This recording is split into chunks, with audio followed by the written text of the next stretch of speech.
We rolling?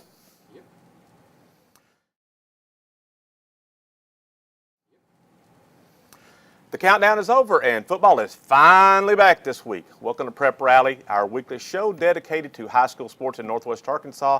I'm your host, Chip Souza, the sports editor of the Northwest Arkansas Democrat-Gazette. So it's been about 8 months since the end of the 2016 football season when teams walked off the field at War Memorial Stadium in Little Rock holding their big championship trophies. This week, teams all across the state that hit the practice fields to get ready for the 2017 season, which starts at the end of this month, actually about the 28th of this month on a Monday. So all summer long, we have previewed teams in the 7A West as we looked ahead to the upcoming season. And today, we wrap up that series with the look at the Bentonville High Tigers. Bentonville was 10-3 last season. The Tigers lost their home opener last year against Kansas City Rockhurst in a game that went into overtime. But after that, the Tigers went on a tear. They won 10 out of their next 11 games. They had big wins at that time over Bixby, Oklahoma, and they also knocked off Fayetteville in that run. The Tigers got in the playoffs. They won 2 playoff games. They beat Little Rock Catholic and Fort Smith Northside back-to-back weeks, and before they eventually failed to Fayetteville in the semifinals. So Jody Grant, he's the coach of the Tigers. He begins his 3rd season this year, and he has one of the most electrifying players in the state back in wide receiver Cameron Mays Hunt.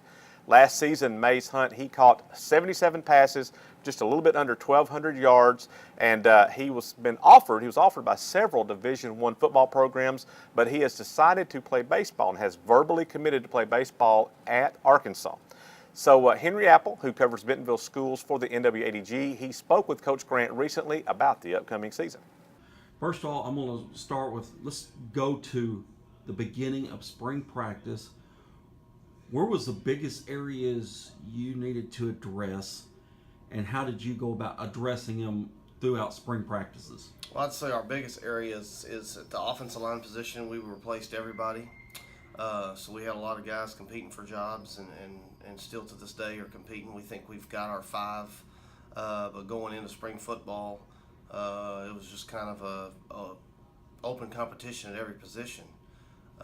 So O-line was definitely a concern going in, and then our linebacker core, we replaced all 3 of 4 at our linebacker position. So those were 2 areas of concern, and a lot of evaluation went on, going through spring football on those positions, and, we like where we're at now.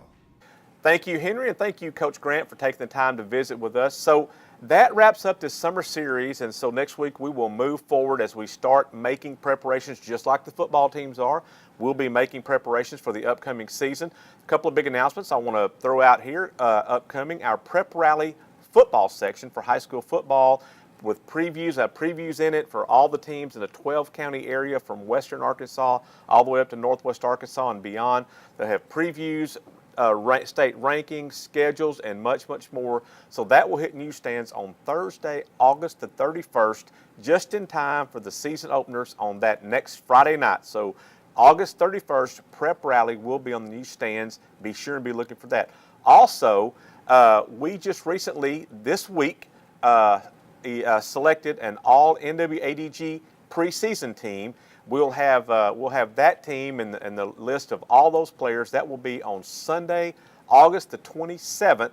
So be sure and grab a copy of the NWADG that Sunday to see who made the list and see what players we anticipate will have big seasons in high school football this season.